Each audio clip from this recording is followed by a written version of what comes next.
I was sitting in a hospital waiting room after driving my wife to her routine checkup when I accidentally picked up her phone instead of mine. Same model, same case. Then a message flashed across the screen. I still think about us. The sender wasn't a stranger. It was my wife's ex-boyfriend. I quietly took a screenshot and sent it to his wife. At 6:22 the next morning, she replied with 4 words, Charles Street Cafe, 8:30. Then she sent one more message. When I read it, my stomach dropped. This one begins in a hospital waiting room, but where it ends might surprise you. Before we continue, leave a quick comment. Have you ever discovered something that changed everything in an instant? Yes or no is enough. I read every single one. Quick reminder. Some details are fictionalized to protect privacy and strengthen the message. What truly matters is the lesson it carries. The worst part was not discovering my wife was having an affair. The worst part was that I had driven her to the same hospital appointment every October for 6 consecutive years, and every single one had been a lie. I sat in the waiting room at Massachusetts General Hospital, 60 years old, and owner of the century-old watch shop on Beacon Hill, with the kind of patients that came from 40 years of watching second hands make their slow revolutions. White fluorescent lights hummed overhead. The smell of antiseptic had become familiar over the years, almost comforting. 2 black-cased phones sat on the green plastic chair beside me. Samsung, identical models, mine and Celeste's. One of them vibrated. I reached for it without thinking the way you do when routines blur together. The screen lit up. I miss you so much. Don't forget our date this weekend. Can't wait to celebrate with you properly. The sender name read DG.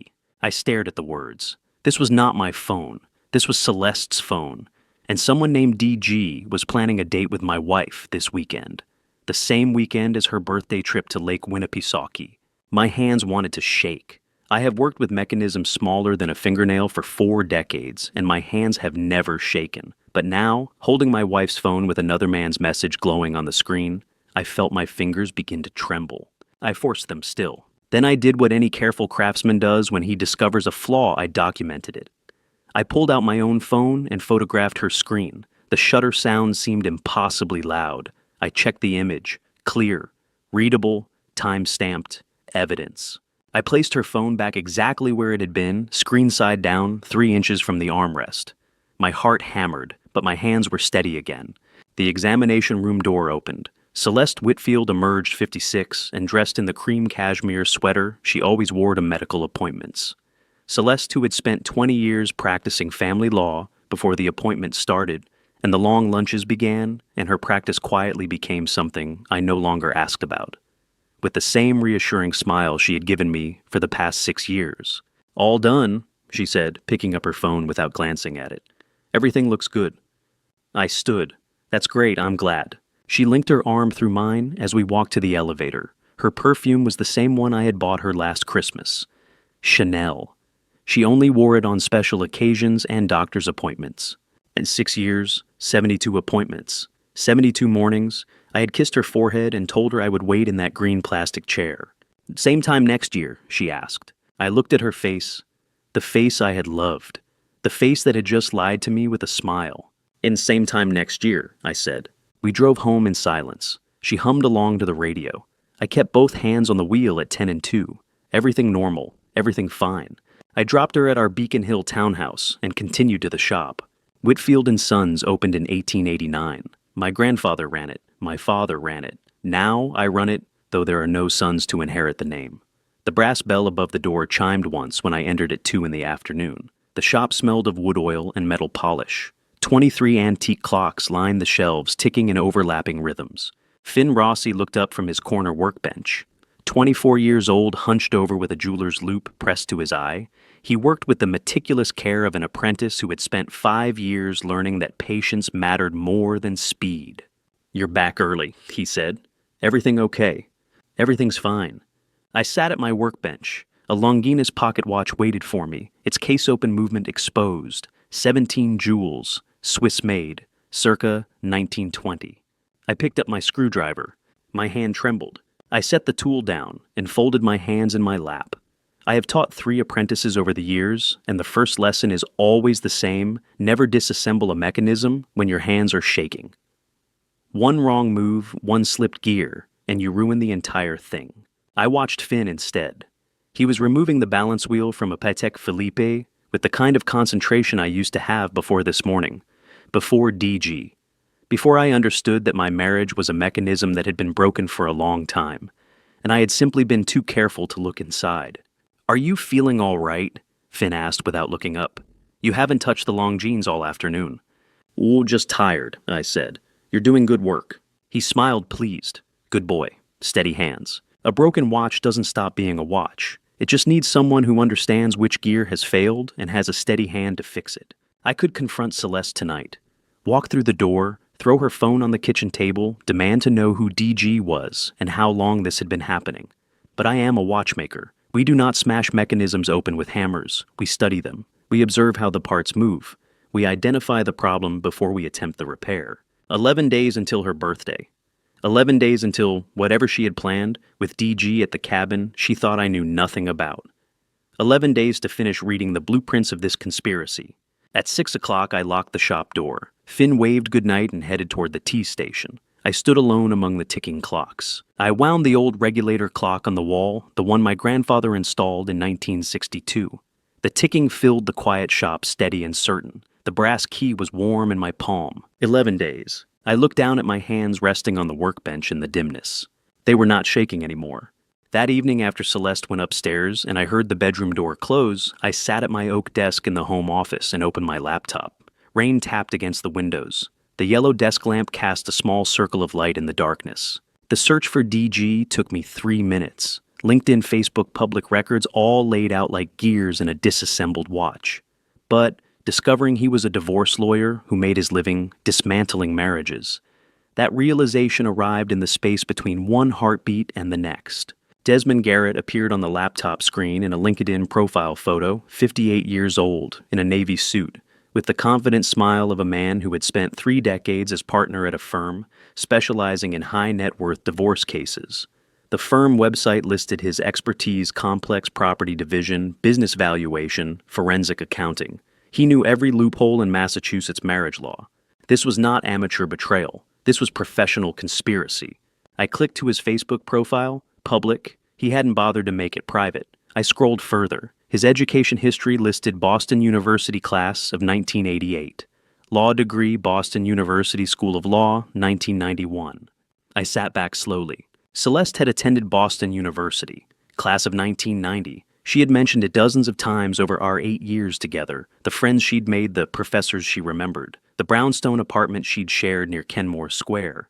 I had never thought to ask who else she had known there. I looked at the graduation years again, 1988, 1990, overlapping years at the same university. It might mean nothing. I told myself it meant nothing. But I opened a new search window anyway. Photos of sailing trips and Cape Cod sunsets. A 25th wedding anniversary post from 3 years ago, and there, tagged in dozens of photos, was Adrienne Garrett, 55, with silver-streaked hair and the kind of upright posture that suggested she had spent years being careful about appearances. I studied her face in the photographs, smiling at charity events, standing beside Desmond at what looked like a law firm holiday party, holding a glass of wine on a beach. Then I opened a new email window. Subject: regarding your husband from a stranger with proof. I attached the screenshot of the text message I had photographed in the hospital waiting room. I wrote 3 careful paragraphs introducing myself, verifying my identity with the shop's business license number and public records, and explaining exactly what I had discovered 12 hours ago. I included my phone number, and I read it twice, changed one word, read it again. Their names were printed in small type beneath the photograph. I stared at it for a long time. The 2 faces from 35 years ago, frozen in formal clothes and youth, staring back at me from a scanner's version of a moment before everything went wrong. Then I turned off the lamp, closed the laptop, and climbed the stairs in darkness. Celeste was asleep when I slid into bed beside her. Her breathing was slow and even. The covers rose and fell. I lay on my back, staring at the ceiling, listening to rain, and the woman I had married breathing peacefully 2 feet away. She had no idea I knew. How does a divorce lawyer, a man who makes his living dismantling marriages, plan to leave his own wife while helping another man's wife steal everything her husband has built? What strategy allows 2 people to coordinate their betrayals with such precision that they text each other about weekend dates while their spouses sit in hospital waiting rooms? I closed my eyes and did not sleep. My phone buzzed at 6:22 a.m. One new email. The subject line read, Charles Street Cafe, 8:30. Corner table. I arrived at 8:25 on Wednesday morning. Adrienne Garrett, 55, and seated at the corner table she had chosen 10 minutes before I arrived, had the upright posture and calm precision of a woman who had spent 15 years as a CPA before her husband asked her to quit. She wore a gray blazer, no jewelry except a wedding band. Her eyes tracked me from the door to the table without expression. Mr. Whitfield, she said, not a question. I sat down. Mrs. Garrett. The cafe smelled of espresso and pastries. Morning light fell through the window onto the small table between us. She had already ordered coffee. 2 cups sat waiting. I've had someone following Desmond for 3 months, she said without preamble. I'm just missing the name of the other woman. She slid a manila folder across the table. I opened it. 3 photographs, 8 by 10, professional quality. The first showed Desmond and Celeste entering a hotel in downtown Boston. The second showed them at an outdoor restaurant holding hands across a table. The third showed them at what looked like a cabin, his arm around her shoulders. Can you confirm? She asked. I looked at the woman in the photographs, my wife's face, my wife's cream cashmere sweater, my wife's smile.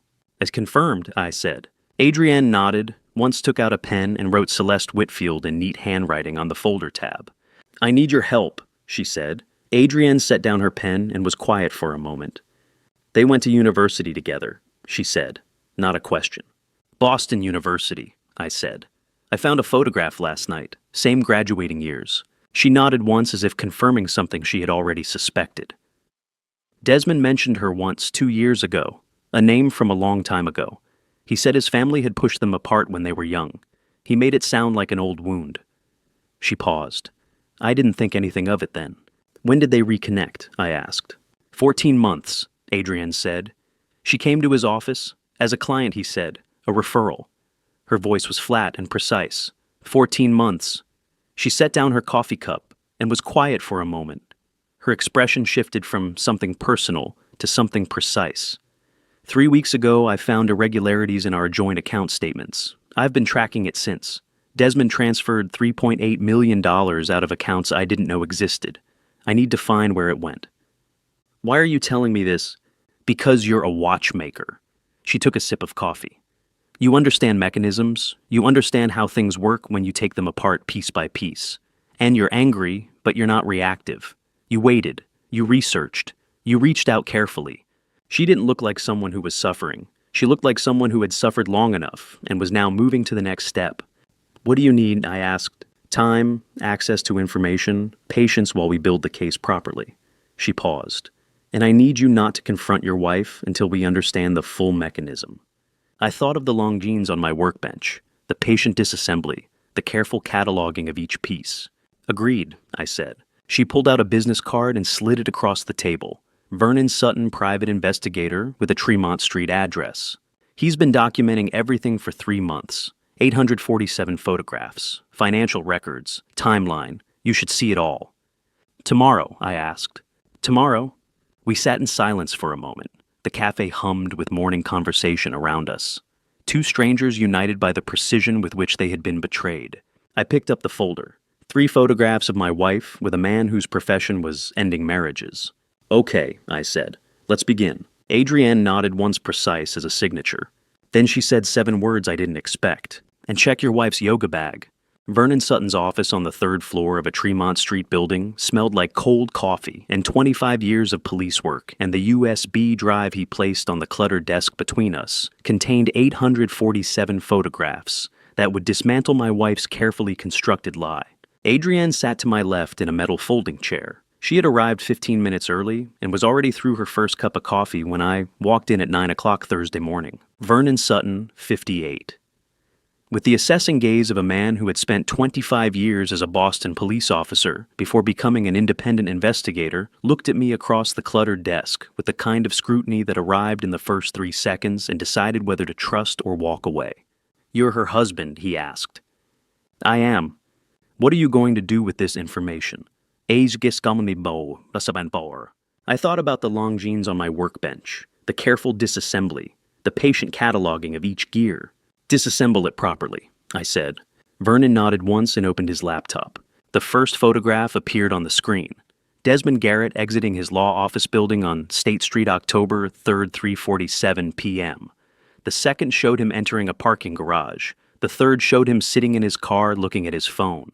"I document everything," Vernon said. "Time, location, weather. Court admissible if we need it." He clicked through slowly. Desmond at a restaurant. Desmond at the gym. Desmond walking down Beacon Street.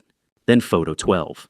Desmond and Celeste walking out of the Suffolk County Probate and Family Court building. She wore the navy dress I had bought her last year. They were not holding hands. They were walking 2 feet apart like strangers, but their faces held the same expression, focused, determined. "When was this?" I asked. "September 18th, Tuesday afternoon." Vernon pulled up a spreadsheet. I checked the public court schedule. They've been there 4 times in 3 months: August 6th, August 27th, September 18th, October 2nd. 4 visits to probate court in 3 months. Not dates, not romance. Strategy. "What were they doing there?" I asked. "I don't know," Vernon said. "Public records don't show any filings under their names. But you don't visit family court 4 times in 3 months unless you're preparing something." Adrienne leaned forward. "Could they file under different names?" "Maiden name," Vernon said.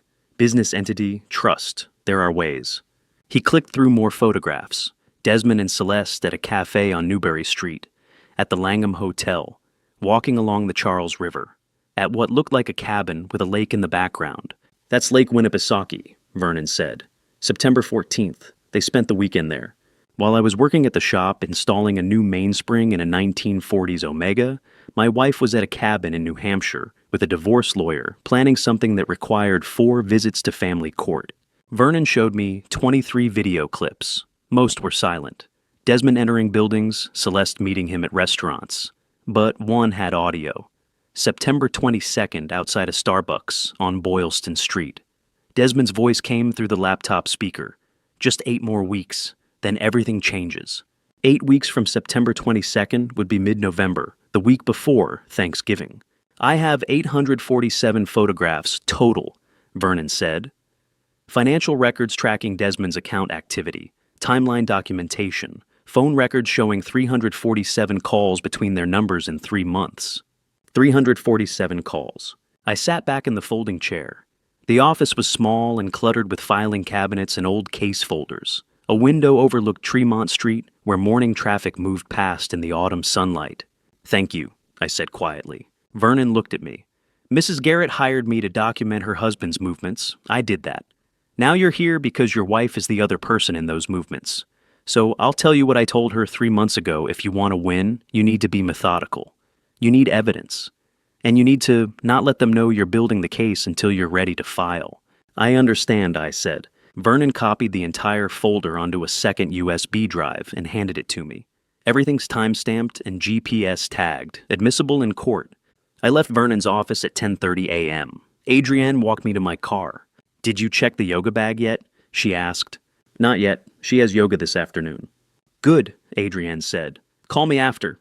I drove back to Beacon Hill and opened the shop. Finn was already there working on a pocket watch restoration.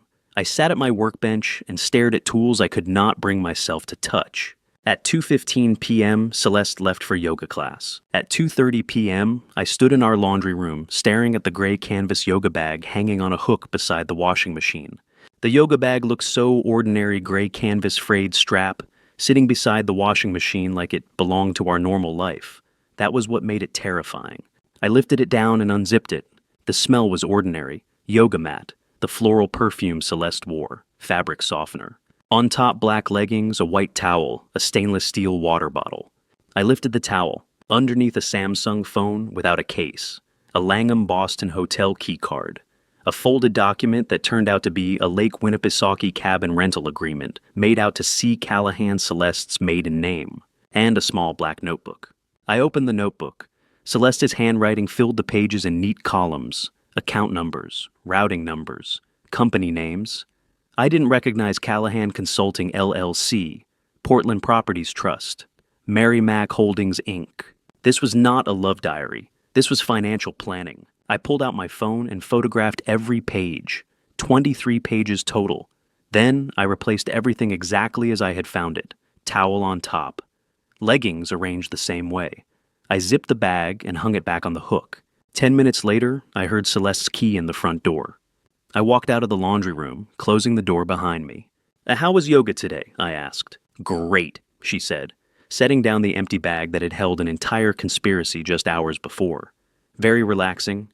She smiled at me, the same smile she had given me in the hospital waiting room 3 days ago. I nodded and pulled out my phone to text Adrienne. I need to see you tonight. Adrienne's fingers moved across the laptop keyboard with the muscle memory of someone who had spent 15 years as a CPA tracking money other people wanted hidden, and 40 minutes after I showed her the photographs from Celeste's notebook, she leaned back in her chair and said the number that would redefine everything I thought I knew about my marriage, $3.8 million. I had arrived at her home office at 8 o'clock Thursday evening with my phone full of photographs, 23 pages of Celeste's neat handwriting, account numbers, routing codes, company names that meant nothing to me. Adrienne had taken one look at the first photo and opened her laptop without a word. Now, 40 minutes later, she turned the screen toward me. 3 shell companies, she said. Delaware registration, 14-month transfer period. The money moved in irregular amounts, never more than $9,000 at a time, structured carefully to stay below federal reporting thresholds. Final destination, Callahan Consulting, LLC. That Callahan is my wife's maiden name, I said. I know. Adrienne clicked through spreadsheet tabs. The LLC was registered in Maine 14 months ago, single member. Celeste Callahan listed as managing partner.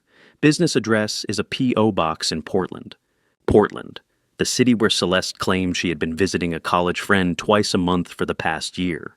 How much of that money is yours? I asked. Adrienne's jaw tightened. All of it.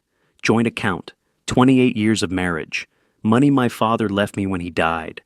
Desmond had signatory access so legally he could move it, but morally, she stopped, breathed slowly through her nose. $3.8 million. 14 months. While I had been teaching Finn to identify bent gears and winding springs with the care my grandfather taught me, my wife had been moving millions of dollars through shell companies with the help of a divorce lawyer. There's more, Adrienne said quietly. She opened another tab. A loan document appeared on screen. Mortgage application. Borrower Whitfield and Sons. Antique watch repair. Lender Garrett and Associates Financial Services. Amount $800,000. Date August 2023, 14 months ago. My hands went cold. Did you sign this? Adrienne asked. I leaned forward, staring at the signature line. My name in flowing script that looked almost right but wasn't. The L in Leland too curved. The W in Whitfield too angular. No, I said. I never signed that. Your shop is being used as collateral, Adrienne said. If you default on a loan you never took out, Garrett and Associates can foreclose. Your family business becomes their asset. My grandfather opened that shop in 1889. My father ran it for 42 years. I had spent my entire adult life at that workbench repairing mechanisms other people had given up, on teaching apprentices the difference between carelessness and care. And my wife had used it as collateral for a fraudulent loan. Can we stop this? I asked. Yes, Adrienne said. But we need a lawyer, a good one, someone who specializes in fraud and divorce. Do you have someone in mind? She wrote a name on a notepad and slid it across the desk. Sterling Prescott. A State Street address. He's expensive, Adrienne said. But he's won cases against Garrett and Associates before. He knows how Desmond operates. I took the notepad and put it in my pocket. What do we do now? I asked. We document everything. We build the case. And we wait until we have enough evidence that they can't lawyer their way out of it. She looked at me across the desk. Can you do that? Can you go home and sit across from your wife at dinner and not let her see that you know? I thought about 40 years of steady hands, 40 years of not flinching when a gear slipped or a spring broke, 40 years of finishing the repair no matter how frustrating the mechanism. Yes, I said, I can do that. The next evening, Friday at 6:30, Celeste made beef stew in our kitchen, my favorite dish. The smell of rosemary and thyme filled the townhouse. I sat at the kitchen table reading the newspaper while she stirred the pot. She hummed quietly something she used to do when we first married, before the humming stopped and the silences grew longer. She turned from the stove and came to me, wrapping her arms around my shoulders from behind, resting her cheek against my back. I know you've been pensive lately, she said softly. Are you okay? Just work, I said. Oh, the shop. A difficult restoration. Swiss movement from the 1890s. Very delicate. She kissed the top of my head. "You'll figure it out. You always do." She returned to the stove. I watched her move around the kitchen with the easy familiarity of 8 years sharing the same space. She wore the blue cardigan I had bought her 2 Christmases ago. Her hair was pulled back in the same loose bun she always wore when cooking. Everything looked normal. Everything looked like the life I thought we had. After my birthday, she said, ladling stew into bowls. "Let's go somewhere. Okay, just the two of us. I know I've been busy with work lately. I want to make time for us." She set the bowl in front of me. Steam rose. The stew looked perfect. "That sounds nice," I said. She smiled, sat down across from me, reached across the table and squeezed my hand. "I love you," she said.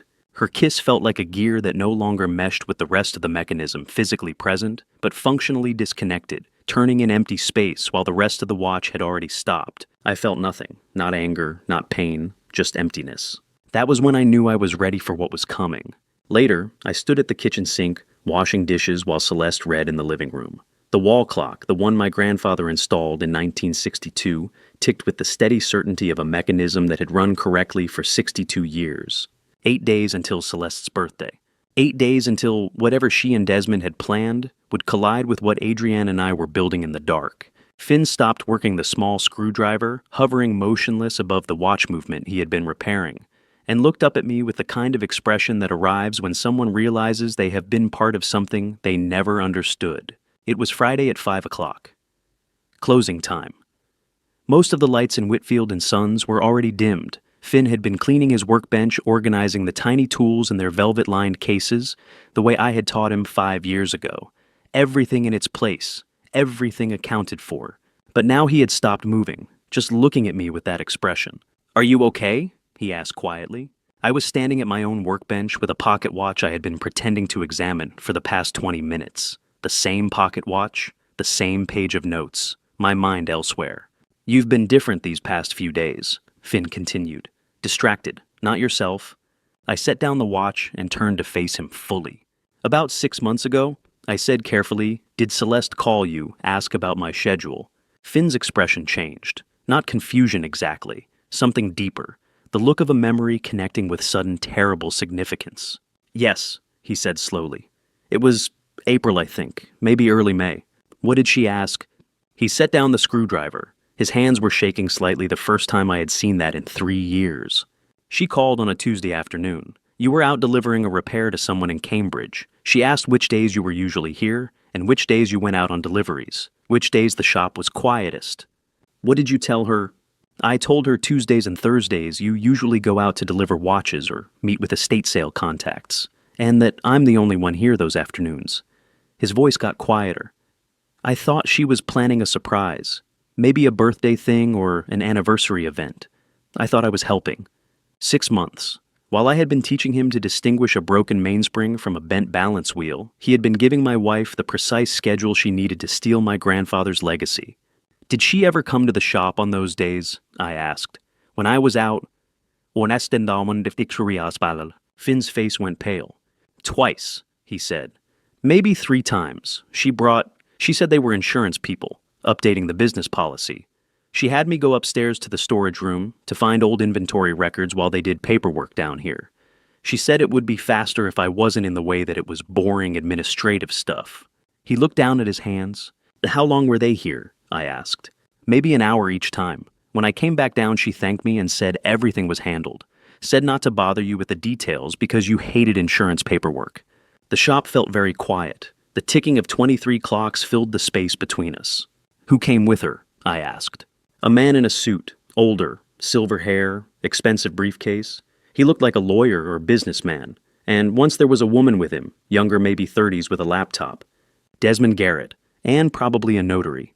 They had come into my shop, my grandfather's shop, my father's shop, on quiet Tuesday and Thursday afternoons, when I was out and only my young apprentice was present. They had sent Finn upstairs on a manufactured errand, and they had forged my signature on documents using my own desk. My own pen surrounded by the watches I had spent 40 years learning to repair with hands that never shook. "I'm sorry," Finn said. His voice cracked. "I didn't know. I thought I was helping. I walked over to his workbench and put my hand on his shoulder. "It's not your fault," I said. "She lied to you the same way she lied to me. You were being loyal. That's not something to apologize for." But if I had told you she called, if I had mentioned the insurance people, then she would have found another way. I squeezed his shoulder once. You just remembered something very important, something that helps me understand what happened. That's what matters now. Finn looked like a gear that had turned smoothly for 5 years, and only now realized it had been part of a mechanism designed to break instead of build. Can I help? He asked. With whatever you're dealing with, I know it's connected to her. I can see it in your face. I thought about the 847 photographs, the notebook full of account numbers, the shell companies and the fraudulent mortgage and the conspiracy that had been built piece by piece while I restored watches and taught a young man to work with steady hands. Yes, I said. But right now, the best help is exactly what you've been doing. Keep the shop running. Keep your work precise. And if you remember anything else, any other times she came by any other questions she asked, write it down. I will, Finn said. He picked up the screwdriver again, but didn't resume working, just held it. Can I ask you something? He said. Go ahead. Are you going to be okay? I looked around the shop, the wooden counters worn smooth by a century of hands, the glass display cases my grandfather installed in 1923, the wall clock that had kept perfect time since 1962, the workbenches where 3 generations of watchmakers had sat with magnifying glasses and patients repairing what other people had broken. Yes, I said, I'm going to be okay. I turned off the shop lights one by one, the table lamps first, then the overhead fluorescents, leaving only the display cases glowing in the darkness like memory itself. I locked the door and stood on the steps looking out at Beacon Hill, yellow streetlights, the last autumn leaves, following an old woman walking her dog past the antique shops that had stood here longer than I had been alive. I got in my car and drove the 3 blocks home, where Celeste would be cooking stew and asking how my day was. And I would lie as smoothly as she had been lying for 8 years. Dr. Faye Lancaster had been my classmate 35 years ago, when we were both learning our separate trades. She, the science of healing bodies, I, the craft of repairing mechanisms.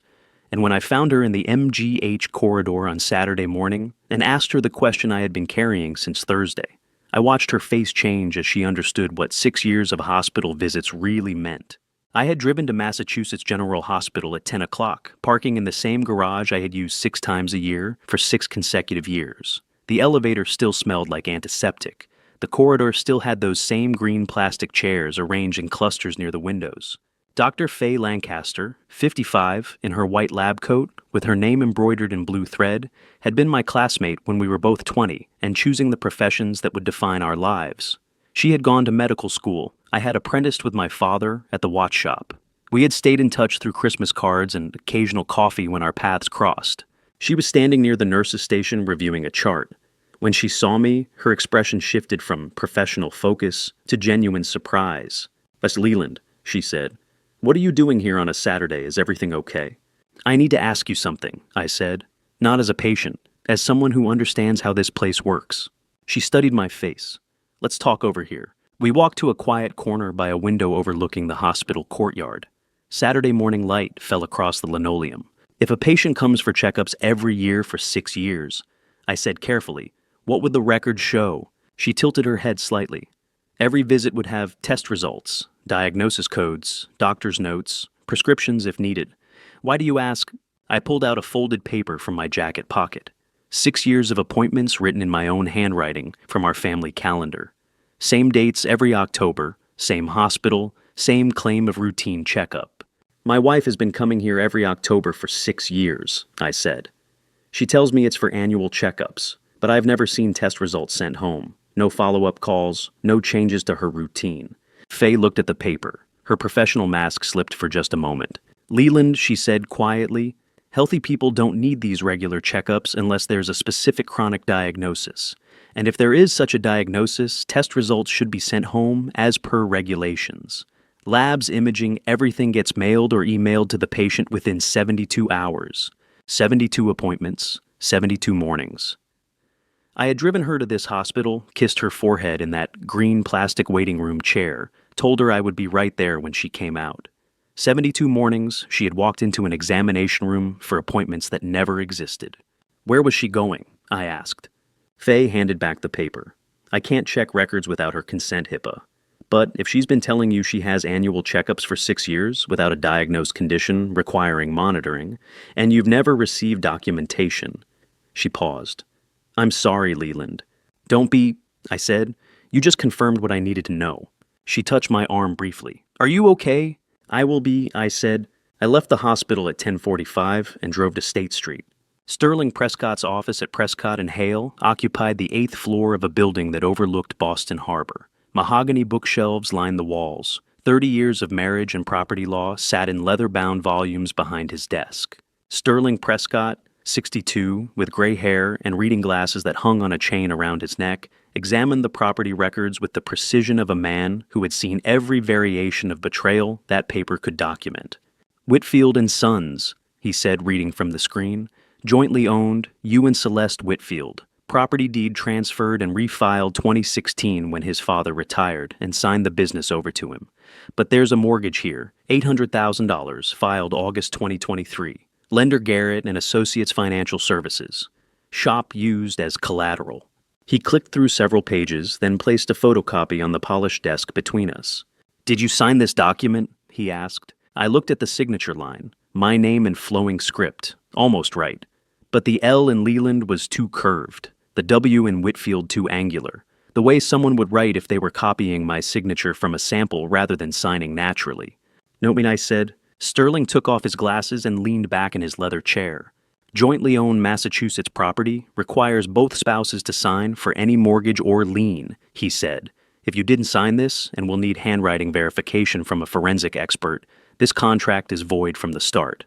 But here's the problem. Garrett and Associates can still place the lien on jointly owned property and sue Celeste personally for the debt. They can force a sale of the property to recover their loan. That's why we need to act now. What can we do in 7 days? I asked. He looked at me through his reading glasses with something that might have been respect. 7 days until what? Until her birthday. Until whatever they've been planning happens. Sterling opened his calendar on the computer. I'll prepare a motion for temporary restraining order, he said. Freeze all financial transactions involving jointly owned property. Prevent any transfers, sales, or liens without court approval. I can file it. Tuesday, Monday is Columbus Day. Courts are closed. We'll need the forensic accountant's report, the signature analysis, and your affidavit documenting the timeline. How long will it take? Emergency motion judge can rule same day if we make a strong enough case for immediate harm. But you need to understand filing. This means Celeste will know you know. Everything comes out in the open. That's what I want, I said. Sterling looked at me and said something I would think about later. I've handled many of these cases over 30 years, he said. You're the first client who asked about timeline before asking about punishment. He paused. I've never seen anyone ask that question without their hands shaking. I looked down at my hands resting on the armrests of the leather chair, the same hands that had been repairing watches since I was 22 years old. He was right. They weren't shaking. The Samsung phone's PIN was Bryn's birthday, May 14th, the 6 digits that unlocked not just a device, but 4 months of systematic deception. And when I sat in the darkness of our bedroom at 10 o'clock Saturday night, with Celeste sleeping 3 feet away, and entered those numbers, I discovered my wife had been recording my voice to build evidence of a husband who had never existed. I had left Sterling's office at noon and spent the afternoon at the shop organizing repair invoices and inventory records that Sterling would need for the affidavit. Celeste had been home when I returned at 6. We ate dinner together. She asked about my day. I said it was fine, just paperwork. She smiled and said she was glad I was taking it easy on weekends. At 9:30, she went upstairs to bed. At 10 o'clock, I followed and sat in the corner armchair with the Samsung phone I had taken from her yoga bag days ago. The screen lit up. PIN required. I tried her birthday first. Wrong. I tried our anniversary. Wrong. I sat for a moment. Celeste always said Bryn was the most important person in her life before me, before anyone. She had memorized Bryn's school schedule, her allergies, her teachers' names. The kind of devotion that leaves traces everywhere. Then I tried Bryn's birthday, May 14th, 0514. The phone unlocked. Celeste's breathing remained slow and even across the room. The bedside lamp cast a dim glow. I put in earbuds and opened the Voice Memos app. 23 audio files. The first dated June 12th, the most recent October 3rd. I pressed play on the first one. My own voice came through the earbuds. July 15th. My tone was sharp, frustrated. I don't want to talk about this right now, Celeste. I'm tired. Silence. Then my voice again. You always bring this up when I'm trying to relax. The file ended. 32 seconds. I remembered that night. She had asked about my brother's family, why they hadn't called recently, whether I thought they were avoiding us. I had been exhausted from a difficult restoration, wanted to read the newspaper in peace. I had answered shortly, but the recording had no context, no her voice, no her questions, just my irritation. I played the second file, August 3rd. We've talked about this 3 times already. I said no. Pause. Fine, do whatever you want. That night she had asked if we could host Thanksgiving. I had said I wanted a quiet holiday at home, just the 2 of us. She had pushed. I had gotten annoyed. The recording made me sound controlling, dismissive. I played the 3rd file, the 4th, the 5th. 23 nights over 4 months. 23 carefully orchestrated provocations where she played the concerned wife asking innocent questions, while a hidden phone recorded only my half of the conversation, only my irritation, only my frustration, never the instigation that preceded it. She never recorded her own voice, only mine, only the parts that sounded angry. I sat motionless in the darkness until the last file finished. File 23, October 3rd. My voice saying, I'm going to bed. We'll talk about this tomorrow. We never did talk about it tomorrow. I didn't even remember what the conversation was about. But she had it recorded, cataloged, ready. I looked across the room at my wife, sleeping peacefully under the covers. The woman I had loved for 8 years. The woman who had spent 4 months building an audio portrait of an abusive husband who could be used as justification for anything. Divorce restraining order, custody denial, if there were children involved. I turned off the phone and sat in the dark until my hands stopped wanting to shake. Sunday night at 11:15 p.m., my phone rang. Adrian's name on the screen.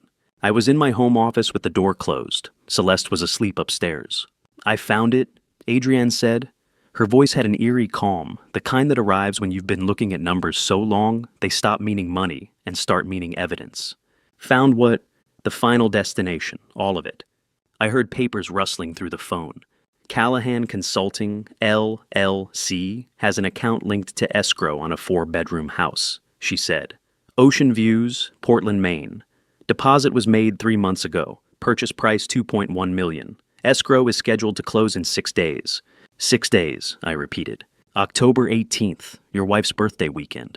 The same weekend she told me she was going to Lake Winnipesaukee for a sister trip. The same weekend the calendar showed as her annual birthday getaway. They're buying a house, Adrian said quietly. A house to live in after they leave us. 6 days.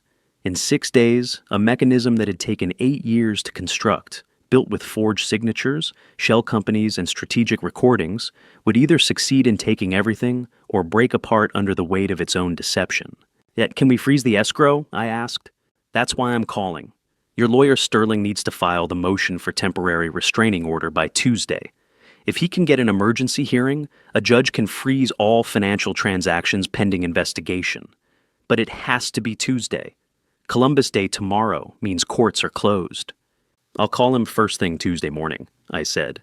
I'm sending you everything tonight, Adrienne said. Financial documents, transaction records, shell company registrations. All 47 pages. You'll need it for the motion. 47 pages, I said. 47 pages of exactly where every dollar went. Desmond thought he was clever using Delaware companies and staggered transfers. But he married a CPA. He forgot I know how to read financial trails. Her voice wasn't triumphant, just tired. Thank you, I said. We're in this together now, she said. 6 days. We either stop them or they win. She hung up. I looked at the calendar on my office wall, the one where I marked customer deliveries and repair deadlines in pencil. The ordinary rhythm of running a business my grandfather started in 1962. 6 days until Celeste's birthday. 6 days until the Portland house escrow closed, and she disappeared with Desmond into a life they had purchased with money stolen from both of us. My email pinged. New message from Adrienne. Subject line, financial evidence. Complete documentation. I opened it. 47 pages of PDF attachments. I started reading from page 1. Simone Blackwell had brought a laptop, 3 thick folders, and the kind of calm precision that comes from spending decades following money. Other people tried very hard to hide, and when she opened the first folder at Sterling Prescott's conference table Monday morning, with Adrienne already seated beside her, I understood why a former CPA would hire a forensic accounting specialist instead of doing it herself. This required weapons-grade expertise.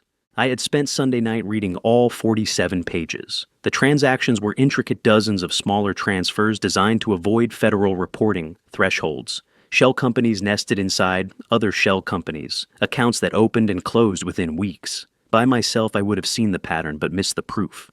Adrienne had been thorough. Simone would make it bulletproof. Sterling's 8th floor conference room overlooked Boston Harbor. Morning light fell across polished wood. Simone Blackwell, 50 years old, and carrying the thick folders of a forensic accounting specialist who had spent decades tracing money through shell companies and offshore accounts, presented her preliminary findings with the precision of someone who understood that every decimal point mattered in court. $3.8 million, 3 Delaware shell companies, 14-month transfer period, final destination, Callahan Consulting, LLC. She clicked through spreadsheets showing the money flow. Each transfer documented, each account identified, each date verified. The Portland House escrow is linked directly to the LLC account, Simone continued. Deposit made July 15th, $2.1 million purchase price. Escrow closes October 18th this Saturday. 5 days. We had 5 days to dismantle a conspiracy that had taken 14 months to build. But we had something they didn't. We knew exactly what they were planning, and they had no idea we knew. Sterling leaned forward. Here's the 4-tier strategy. First motion for temporary restraining order. I file ex parte Tuesday morning. That means without notifying the other party. We show the judge evidence of financial fraud and request immediate freeze on all Callahan LLC accounts and the Portland escrow. If granted, they can't access the money. He pulled out a legal pad with notes in precise handwriting. Second complete forensic report. Simone needs 3 days to finalize documentation. Every transaction verified. Every shell company traced. Court ready. Third, and this is the trap, mandatory financial disclosure under Massachusetts Rule 410. When we file for divorce, Desmond must disclose all assets within 48 hours. Everything, under oath. If he lies, it's perjury. If he tells the truth about Callahan LLC, he creates signed evidence against himself. Either way, we win. Adrienne spoke for the first time. He'll have to choose between perjury and self-incrimination. Exactly, Sterling said. And fourth complaint to the Massachusetts Attorney General Consumer Protection Division for mortgage fraud. The forged signature on Whitfield and Sons. State investigation, criminal exposure. He looked at me across the conference table. The goal isn't to win it all today, he said. The goal is to freeze enough so they can't run before Saturday. What happened Saturday? Simone asked. I glanced at Adrienne. She nodded slightly. Confrontation, I said. At the Lake Winnipesaukee cabin, where they think they're going for a birthday celebration. Sterling's expression didn't change, but something shifted in his eyes. Documented, he asked. All video and audio, I said. Legal and admissible. Good, he said. Then we have 5 days to make sure they show up. At 4 o'clock that afternoon, I sat across from Bryn Callahan at a cafe near the elementary school where she taught. She had agreed to meet after her last class, still wearing the practical coat she wore for recess duty. Bryn Callahan, 28 and sitting with her hands wrapped around a coffee cup, looked at me with the quiet composure of someone preparing to hear difficult truth about her own mother.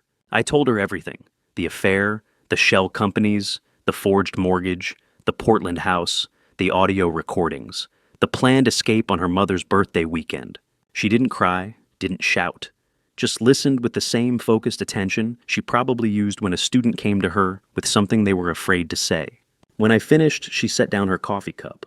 The saddest part, she said quietly, is that I've asked Mom many times over the past year why we're so distant, why she never calls me anymore, why family dinners feel so tense. What did she say? She always said it's because you're so cold, that you've changed, that she tries, but you won't let her in. Bryn looked down at her hands. I believed her. I thought maybe you were going through something and didn't know how to talk about it. Celeste had been prepositioning her own daughter, planting seeds, building the narrative months before the reveal. What will you do? I asked. Bryn looked straight at me. Her eyes were dry. I love Mom, she said. I will always love her. But I can't be an accomplice to this. I can't pretend I don't know.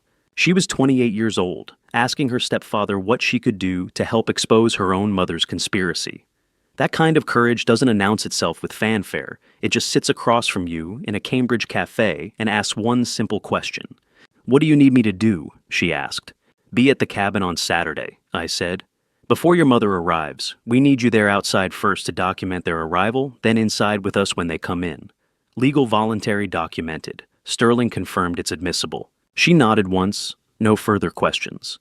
The kind of simple trust that takes years to build and cannot be manufactured. Okay, she said. You don't have to. I know, she said, but I'm choosing to. Because if I don't, this will keep happening. Maybe not to you, maybe to the next person. And I can't be the reason someone else goes through this.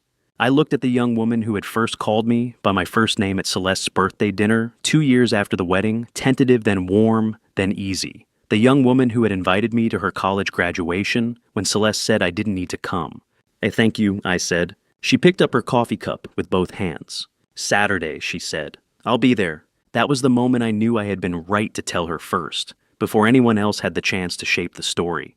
I was standing in the hallway, putting on my coat to leave for Sterling's 9 o'clock meeting, when I heard Celeste's voice from the living room, not a whisper, but a deliberately lowered tone that carried just far enough to be overheard. Without seeming deliberate, and in the 30 seconds it took me to realize she was calling her mother to build the narrative in advance, I understood that even her supposedly private moments had been calculated for weeks. It was Monday morning just before 9. I had my car keys in hand. The front door was 3 steps away. Celeste sat on the living room sofa with her phone pressed to her ear, speaking in that careful, pained voice people use when they want to sound brave while confessing difficulty. I just wanted to let you know Leland has been very distant lately, she said. I've been trying so hard, Mom, but I don't know what to do anymore. Pause, listening. I don't want to speak ill of him. He's a good person, but I'm so tired. She was building the narrative in advance, not because she feared I would fight back, but because she wanted to control the story before Saturday to position herself as the exhausted wife and me as the cold, distant husband who had driven her away. I stood motionless in the hallway. She couldn't see me from where she sat.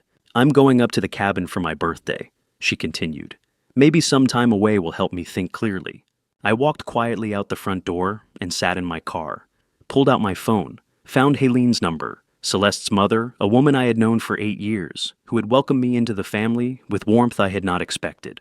I typed, Helene, this is Leland Whitfield. There's something important I need you to know before Saturday. I'll call tonight. I pressed send and drove to Sterling's office. That evening at 9 o'clock, I sat in my home office reading the email Sterling had sent with the subject line, Legal Strategy, Tier 3. The email explained Massachusetts Rule 410. Supplemental rules for domestic relations in precise legal language, then translated it into something I could use. Under the rule, when divorce is filed, both parties must disclose all assets within 45 days. But Sterling could request the court shorten the timeline due to evidence of imminent dissipation, the Portland House, escrow the shell companies, the pattern of hiding assets.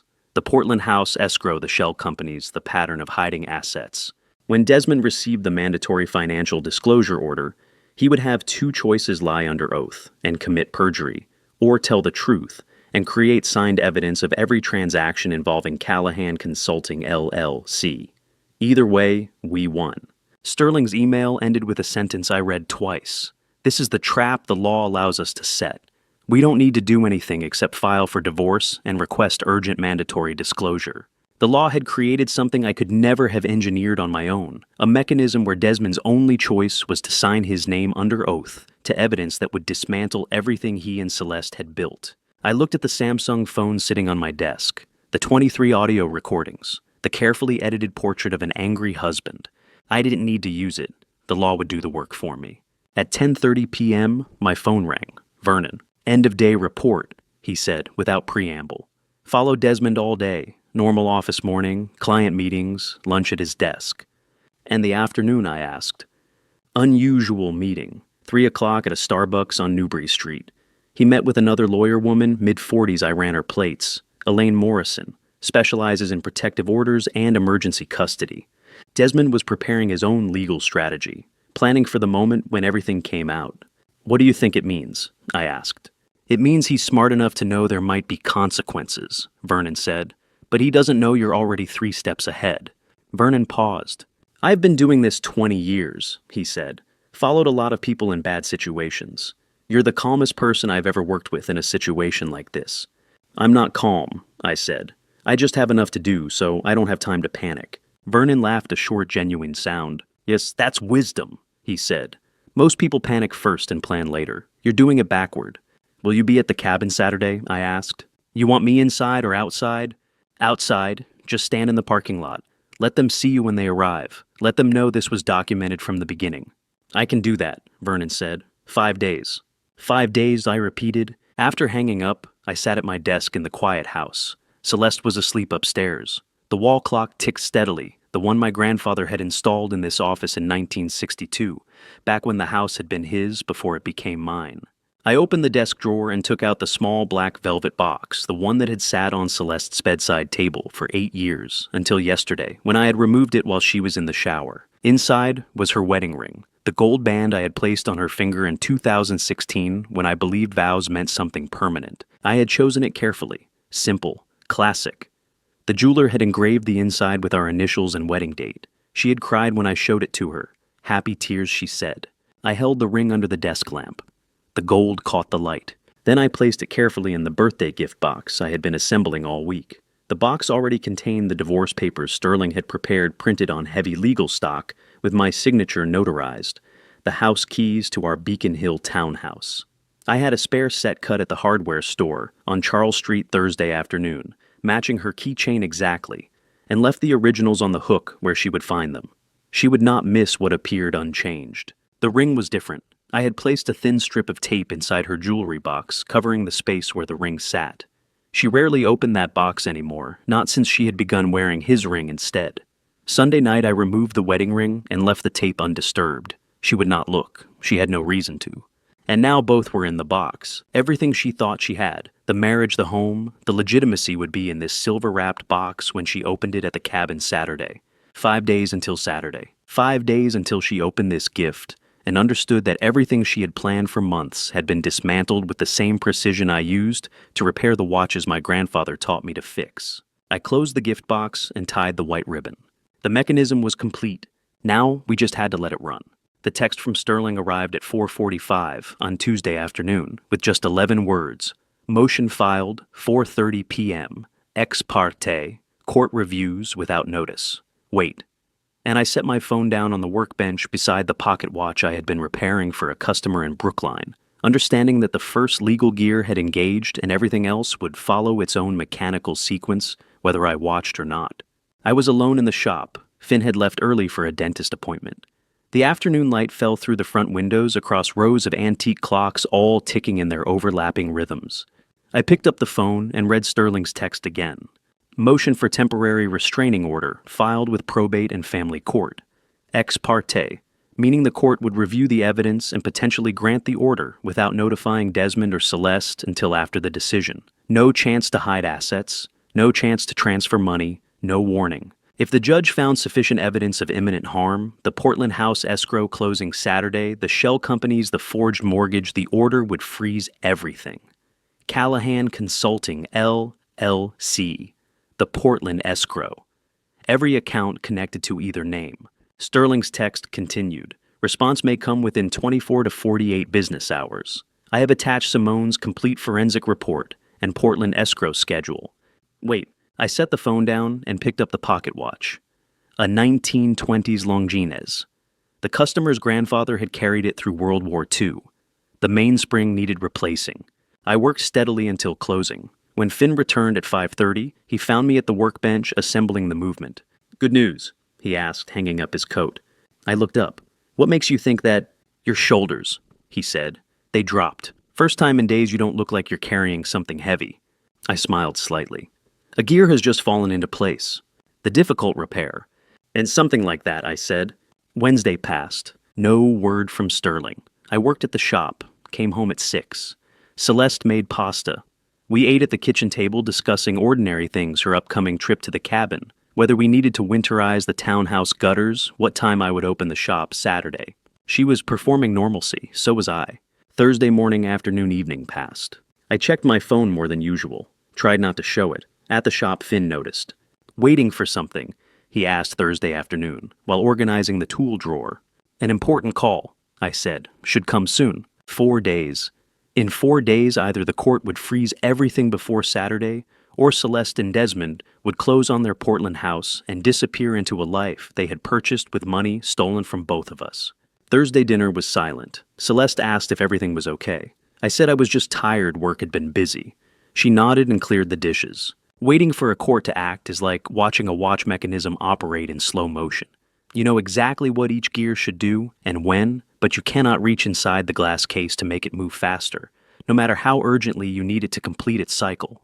Thursday night passed without news. I lay awake listening to the house settle around me, imagining somewhere in the Massachusetts court system, a judge reviewing the motion, reading Simone's 47-page report, weighing the evidence of imminent harm.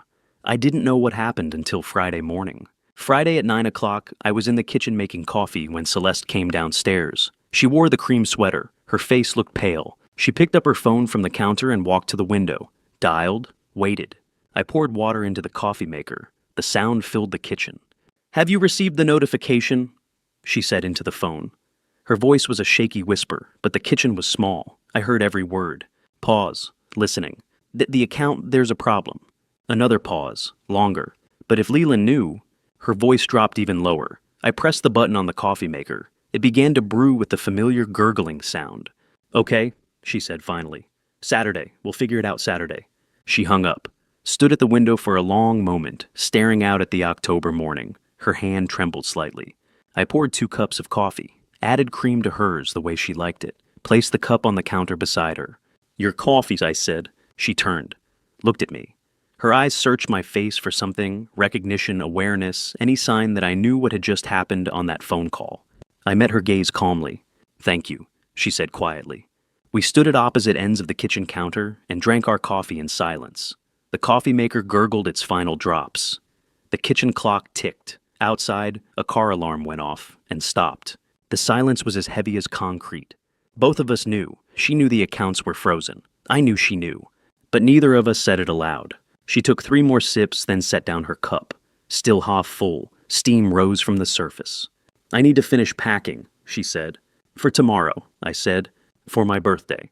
"Of course." She walked toward the stairs. I heard her footsteps ascending, the bedroom door closing. I stood at the kitchen sink, looking at the half-full cup of coffee she had left behind, steam still rising from the surface in thin wisps that disappeared into nothing. One day left. Tomorrow was Saturday. Her birthday. The cabin at Lake Winnipesaukee, where she thought she was going for a quiet celebration with her lover. The cabin where instead she would walk into a room prepared by the people she had been systematically betraying for 8 years. The reckoning she had no idea was waiting. My phone buzzed. Text from Sterling TRO, granted 8:47 p.m. last night. Notification sent to Garrett and Associates this morning. All accounts frozen. Portland escrow suspended pending investigation. They know. I typed back understood. Then I finished my coffee, rinsed both cups, and went to work. Sterling's office smelled like old leather and new vengeance. I arrived at 2 o'clock Friday afternoon, carrying Vernon's surveillance report in a manila envelope. The State Street building overlooked Boston Harbor. 8th floor, corner office with floor-to-ceiling windows showing autumn light on water. Simone Blackwell was already there. She had brought a second report, Navy covers, spiral-bound, sitting on Sterling's mahogany desk, beside the first one I had already seen. "There's more," she said when I walked in. Sterling gestured to the leather chair across from his desk. I sat. Simone opened the second report. "I audited Celeste's attorney trust account going back 3 years," she said. "Standard practice when one instance of misappropriation appears. You look for patterns." She turned the report toward me. Page after page of spreadsheets, transaction records, account numbers. "I found 3 other transfers that match the Desmond pattern," she said. "Different clients, same method, smaller amounts, $35,000, $50,000, $28,000, all within the past 18 months, all moved through similar shell company structures."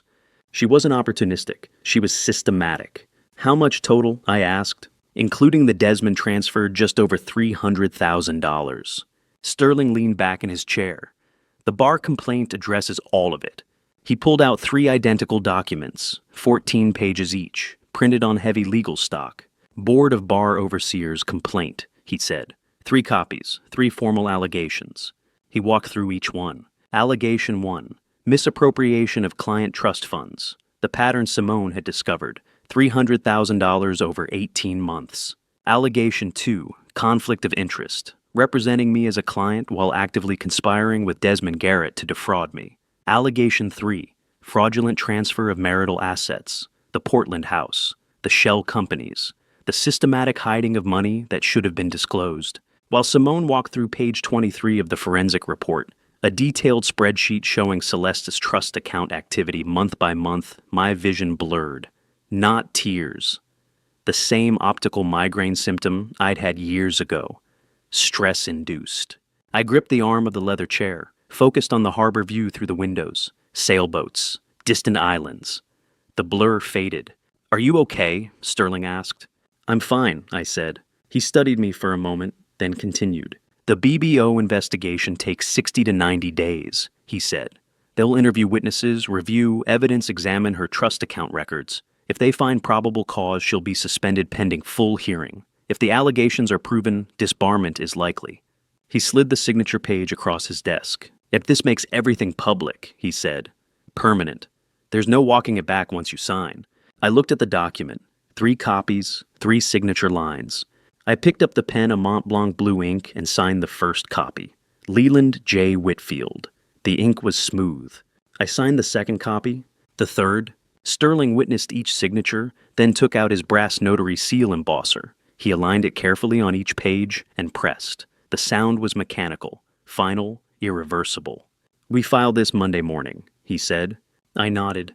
I left Sterling's office at 4:30 and drove to the shop. Finn's car was still in the back lot. He had stayed late. I found him in the back workroom under fluorescent lights, watch parts organized on his bench, tools in velvet-lined cases. "I've been thinking about this all week," he said when I walked in. We sat at the work table. I explained what I needed: a sworn affidavit describing Celeste's phone call in August, the one where she asked him to undervalue the shop's inventory. Finn took a yellow legal pad and his fountain pen, a Pelican black lacquer, the one he had brought from Florence 12 years ago. He wrote in careful European cursive, the kind they teach in Italian schools, precise, unhurried. I watched his hands form each letter, remembered the day I hired him, in 2019. He had just immigrated from Florence, spoke broken English, had a jeweler's loupe and a letter of reference from a Florentine watchmaker named Giuseppe. I hired him on the spot because when I asked him to demonstrate a hairspring replacement, his hands didn't shake. Now those same steady hands were writing the words that would help destroy my wife. On or about August 12th, 2024, he wrote, "Mrs. Celeste Whitfield telephoned me at the shop and asked me to prepare a written statement undervaluing the shop's watch inventory for purposes of property division in a potential divorce. When I refused, she became angry and told me I was being disloyal to the family. I am writing this statement voluntarily because Mr. Whitfield has always treated me with respect and fairness." He signed it, dated it October 17th, 2024. His hand didn't shake. I looked at the affidavit, his handwriting, his words, his loyalty. "You didn't have to do this," I said. My voice was thick. "In Italy, we have a saying," Finn said. "Family is everything." He looked at me. "But you were more family to me than she ever was." We shook hands. He left at 8 o'clock. I locked the shop and stood on the front steps looking up at Beacon Hill. Yellow streetlights, bare trees, my house sitting dark 3 blocks away. Tomorrow was Saturday. My phone vibrated. Text message, unknown number. "Mr. Whitfield, this is Adrian Garrett. We need to talk. Not about the money, about what my husband told your wife in July. Call me." The timestamp showed 7:58 p.m. I stood on the cold steps staring at the message. July, before the conspiracy fully formed, before the Portland House, before the shell companies. What had Desmond told Celeste in July? I called Adrienne back at 8:15 p.m., still standing on the shop steps in the cold. My thumb hovered over her number for 10 seconds before I pressed dial. She answered on the first ring. "I'm calling from a burner phone," she said immediately. "Desmond monitors my cell, has for months. I've been documenting everything on this 3 months of calls and texts between him and your wife. It's all saved on a thumb drive hidden at my mother's house." She wasn't asking for permission. She was explaining the rules of engagement. "What did he tell you in July?" I asked. "July 23rd, she said. "He came home from work excited, said he'd had a meeting with a potential client, except it wasn't a client. It was Celeste. She'd approached him with what he called a business opportunity." I pressed the phone harder against my ear. "She told him she was planning to divorce you," Adrienne continued. Said she needed help minimizing your assets before filing, shell companies, strategic transfers, legal structures to hide money. Desmond would get a percentage if he helped. How much? 10%. He was excited about it. Kept saying your wife was brilliant, that she'd thought of everything. The October wind cut through my coat. I had been standing on Charles Street for 45 minutes. My breath formed clouds. My fingers were numb around the phone. He said your wife was smarter than you, Adrian said quietly. That you'd never see it coming. I said nothing. I stood motionless on the steps, the cold settling into my bones. He also told me, Adrian continued, her voice dropping lower, that he never stopped thinking about her, not in 30 years. That when she walked into his office 14 months ago, he said it felt like the intervening decades had simply collapsed. She paused. I heard her breathing through the phone. He told me their families had separated them in 1990. Her parents thought he had no future. His parents thought she was a distraction from law school, so they ended it. He married me 4 years later. She met you 8 years ago. Another pause. He said meeting her again was fate. Oh, and what do you say? I asked. I say, Adrian replied quietly, that fate is a word people use when they want to feel like they had no choice. When did it become an affair? I asked. August, I think. Maybe earlier. I stopped asking, stopped wanting to know. We stayed on the phone for another 30 minutes. She told me about the patterns she'd noticed, the late meetings, the encrypted messaging app on his phone, the way he smiled when he thought she wasn't watching. When we hung up, I drove home. Celeste was asleep. I lay beside her in the darkness, counting hours until morning. Saturday at 8:30 a.m., Celeste packed her suitcase in our bedroom. She wore the cream sweater I had given her last birthday, hair pulled back neatly, gold necklace at her throat. She looked calm, ready for something new. I stood in the doorway watching her fold clothes into the small rolling bag. Bryn will meet me there, she said without looking up. Just the two of us for the weekend. I knew Bryn would be there, just not the way Celeste thought. Well, sounds nice, I said. She zipped the suitcase and turned to face me. Do you have anything to say? She asked. I looked at the woman I had trusted for 8 years, the woman who had spent months planning to take everything while smiling across the dinner table. Drive carefully, I said. She paused, half a second, then picked up her suitcase and walked past me down the stairs. I heard the front door close, her car start, the sound fade down the street. 10 minutes later, I got in my car and drove north. I-93 north to New Hampshire, 2 hours through autumn colors. Adrian drove her own car, Vernon in his truck, Bryn in her SUV with camera equipment in the back. We stopped at a rest area near Concord. Adrian stood beside my car drinking coffee from a paper cup. Steam rose in the cold air. Do you regret it? She asked. I thought about 8 years, the quiet dinners, the ordinary moments I had believed were real. I regret 8 years, I said. Not today. She nodded. Me too. 28 years. We got back in our cars and continued north. Passing the New Hampshire state line, I remembered teaching Celeste to drive stick shift in 2017. Her frustration when she kept stalling, her laughter when she finally got it right at a stoplight in Cambridge, the way she had kissed me and said I was the most patient teacher she'd ever had. I wondered if that had been real, or if even then, even in the beginning, I had been watching a performance. We arrived at Lake Winnipesaukee at noon. The cabin sat back from the road, surrounded by pine trees. Smoke rose from the chimney. Someone had already arrived. I parked at the far end of the gravel lot. Adrian pulled in beside me, Vernon's truck next to hers, Bryn's SUV on the end. We got out. The October air smelled like wood smoke and fallen leaves. The lake beyond the cabin was dark blue under the noon sun. Vernon walked over and stood beside me, Adrian on his other side. Bryn pulled a camera with a telephoto lens from her SUV. Ready? Vernon asked quietly. I looked at the cabin, saw movement through the front window, a silhouette against firelight, Celeste. Then a second silhouette, taller, broader shoulders. Desmond. Bryn raised the camera to her eye, adjusted the lens. Ready 12 years ago, I said. We stood watching. Bryn took photos. The digital shutter clicked softly, time-stamped GPS tagged court admissible. Through the cabin window, Celeste moved toward the fireplace. Desmond followed. They stood close, his arm around her shoulders. Then Bryn's camera stopped clicking. Wait, she said. She adjusted the zoom, focused. A third person walked into frame, younger, blonde hair, wearing what looked like a cocktail dress, black fitted completely out of place at a lake cabin at noon on Saturday. She carried 3 wine glasses. None of us recognized her. The blonde woman handed a glass to Desmond, kissed his cheek, handed a glass to Celeste. Bryn lowered the camera and turned the viewfinder screen toward me. I stared at the image. 3 people in the cabin, 2 I knew, 1 I'd never seen before. "Who is that?" Adrienne whispered. None of us had an answer. Bryn's telephoto lens caught the blonde woman's portfolio as she exited the cabin at 2:30 p.m. Embossed letters read, Madison Cole, Wedding and Event Planning, with a handwritten notation, CW plus DG, January 2025, a wedding planner. Celeste wasn't just leaving me, she was planning to marry Desmond, January 2025, 3 months from now. "She's planning a wedding," Bryn said, quietly lowering the camera. We stood in the parking lot, watching the blonde woman get into a silver Audi and drive away. Vernon leaned against his truck face, gray. "I can't watch this anymore," he said at 3 o'clock. "Call me when it's done." He got in his truck and left. The 3 of us remained. Leland in my car, Adrienne in hers, Bryn in her SUV with camera equipment. We watched through binoculars as Celeste and Desmond moved through the cabin, kissing by the fireplace, pouring wine, laughing at something one of them said. At 4 o'clock, Adrienne knocked on my window. I rolled it down. Her eyes were red but dry. 12 years, she said. He's never looked at me like that. I didn't know what to say, so I said nothing. She went back to her car. We waited. At 5:45 p.m., Celeste and Desmond came out of the cabin dressed for dinner. She wore a black dress I'd never seen. He wore a suit.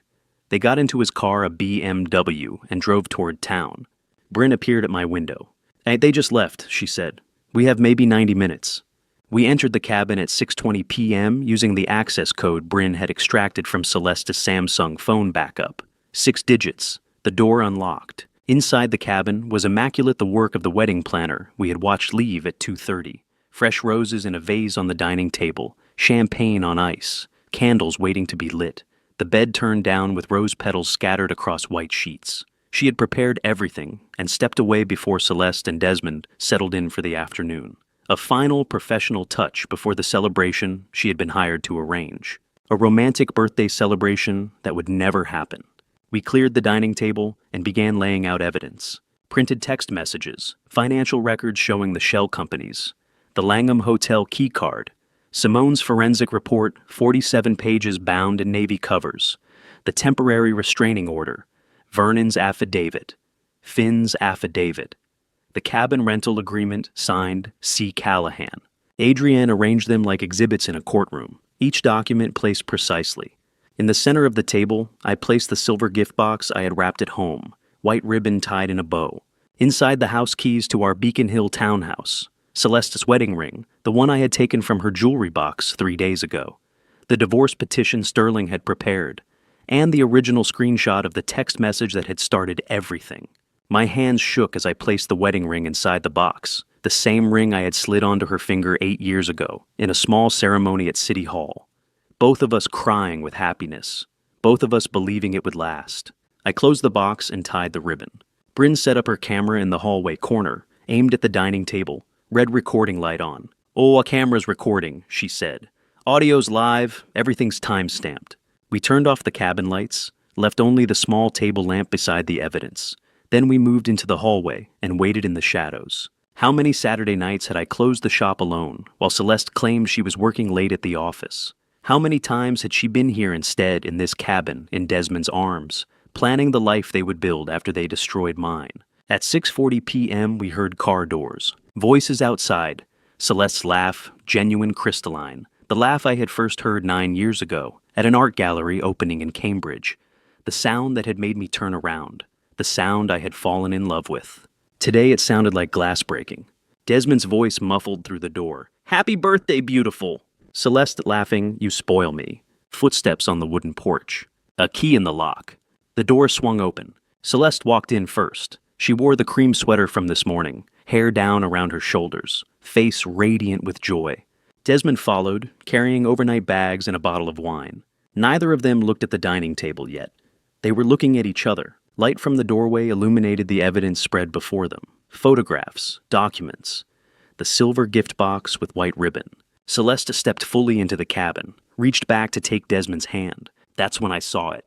On her left hand, where her wedding ring should have been, there was a different ring, large emerald, gold band, an engagement ring I had never seen before. She was already wearing his ring.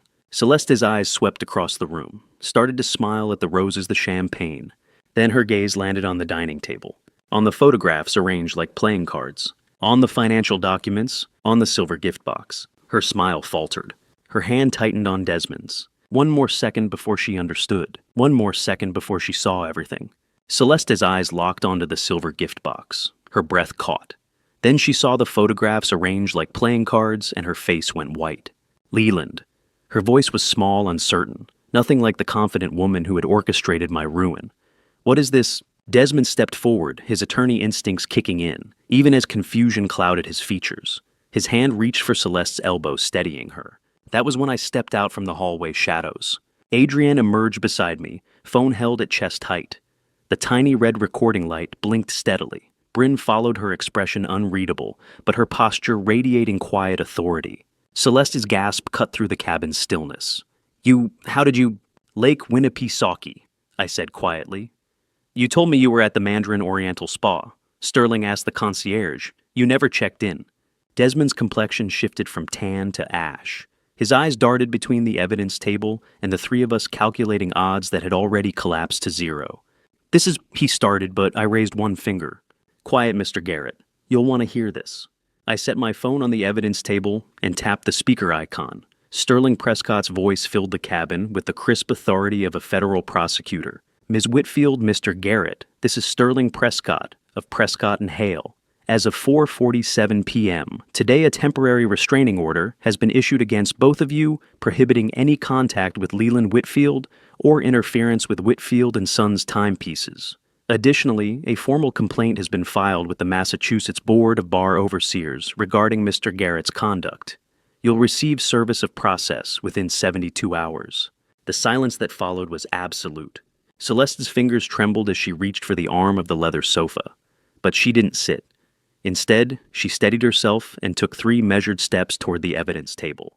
I remembered the first time I saw her at an art gallery opening in Cambridge 9 years ago. She'd been standing in front of a Monet, her head tilted at exactly this angle, studying the brushstrokes with an intensity that made me want to know what she was thinking. That same intensity burned in her eyes now, but the warmth had been replaced by something calculating and cold. She picked up the silver gift box with both hands. The hinges creaked softly as she opened it. Her wedding ring caught the lamplight. The house keys jingled against the papers beneath. Her fingers brushed the edge of the divorce petition. I had drawn up the real one, filed on my terms citing adultery and fraud. You had no right, she said finally. I'm sorry, not I can explain. Just accusation as if I were the one who had betrayed 8 years of marriage. Desmond found his voice. Leland, let's all take a breath here. Whatever you think you know, I know everything, I interrupted. The shell companies, the forged mortgage on Whitfield and Sons, the 14-month transfer timeline, the Portland house, the Callahan consulting account. I know every transaction, every shell company, every forged signature. I know Celeste had been signing documents in my name for 8 months. Bryn stepped forward, placing a manila folder on the evidence table beside the photographs.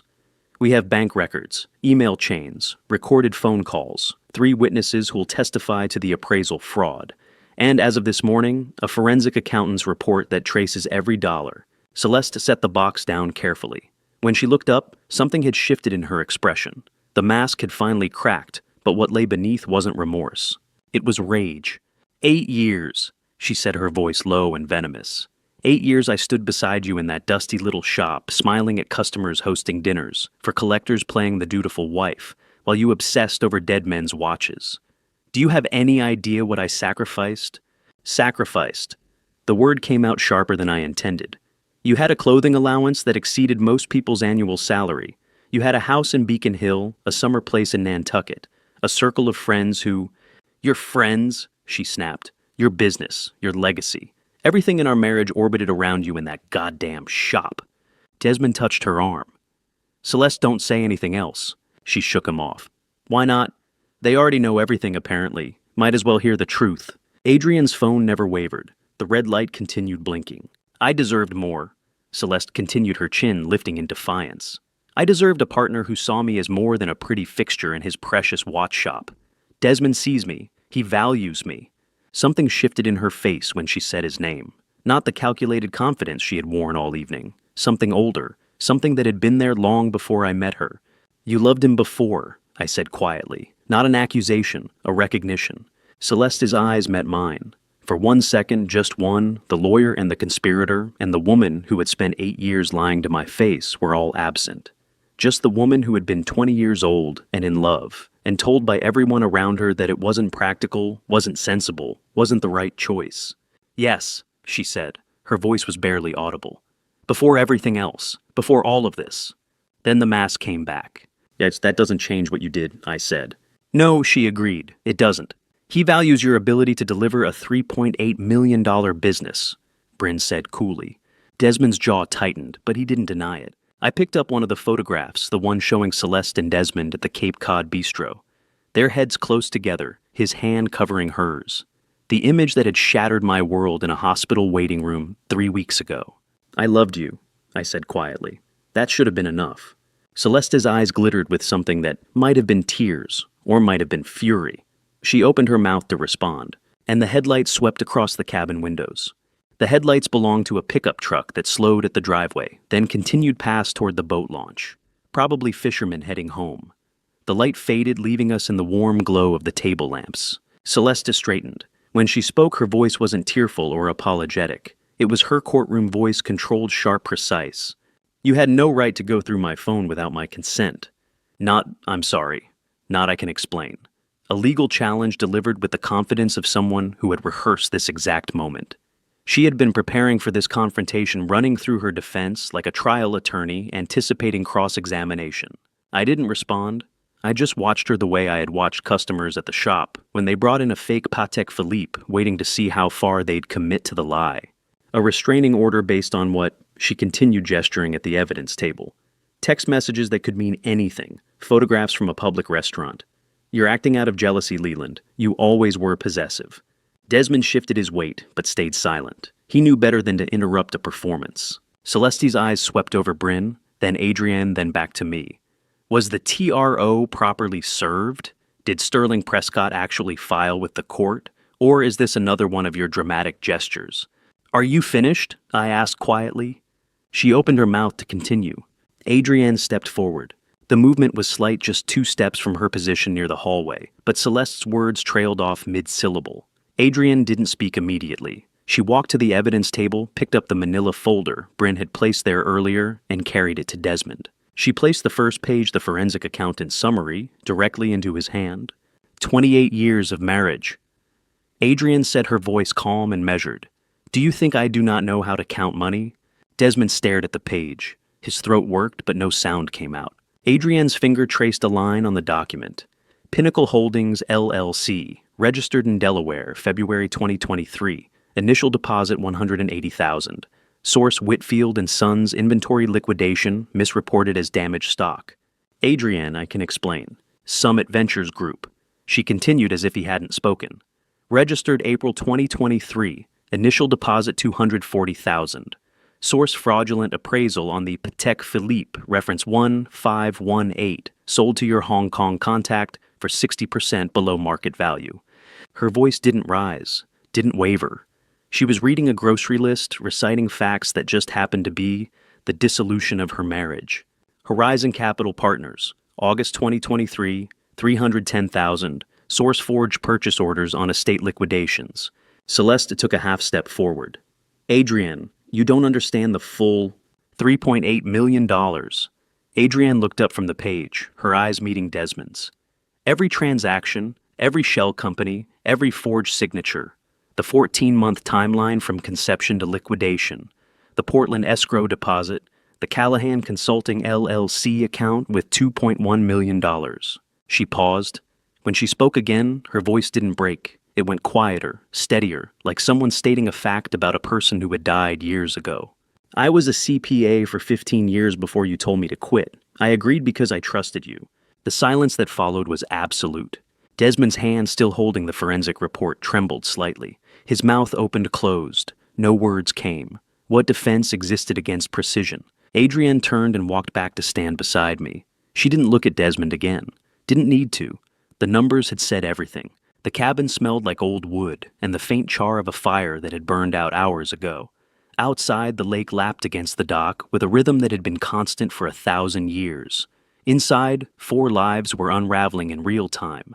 I picked up the silver gift box from the evidence table. It was heavier than it looked, the weight of 8 years compressed into 8 inches of sterling silver. And I walked across the room to Celeste. Happy birthday, I said.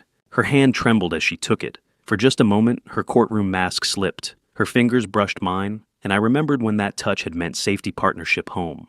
She opened the box slowly. The house keys sat on top. The Beacon Hill brownstone, the Nantucket cottage, the shop's back entrance that she hadn't used in 5 years. Beneath them, her wedding ring caught the lamplight, the inscription still visible after 8 years. All my hours.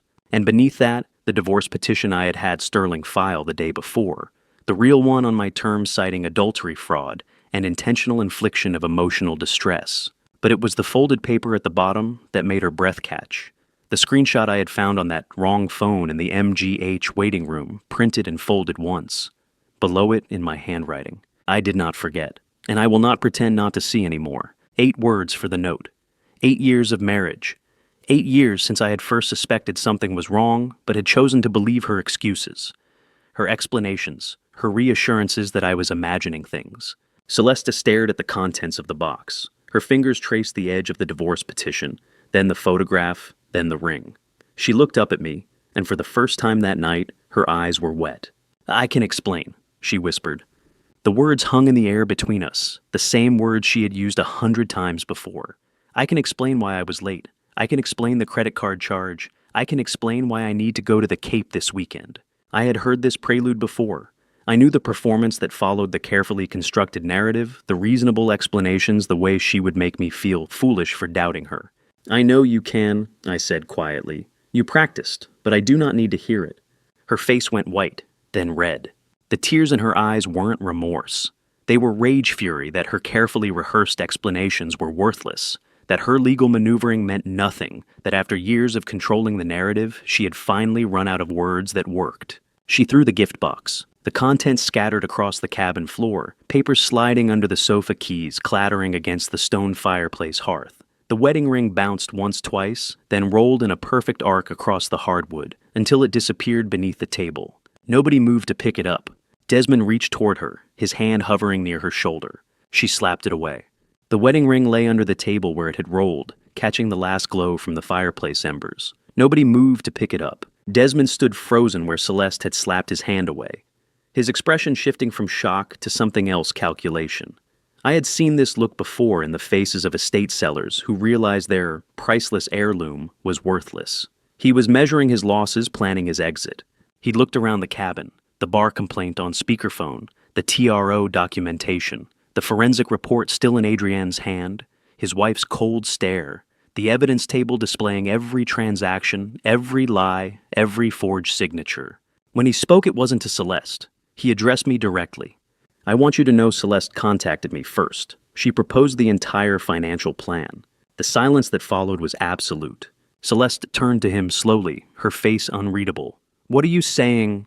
Desmond wouldn't look at her.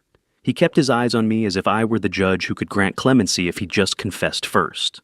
The shell companies, the inventory fraud, the timeline for liquidation. It was all her idea. If it weren't for her, I never would have... "Are you selling me out?" Celeste's voice cracked on the last word. Not her courtroom voice anymore. Something raw and disbelieving. Desmond's jaw tightened. He still wouldn't meet her eyes. "I'm telling the truth." The avoidance was clearer than any confession. He was choosing self-preservation over loyalty. He was throwing her to Sterling Prescott's legal machinery if it meant saving his law license, his marriage, his carefully constructed life.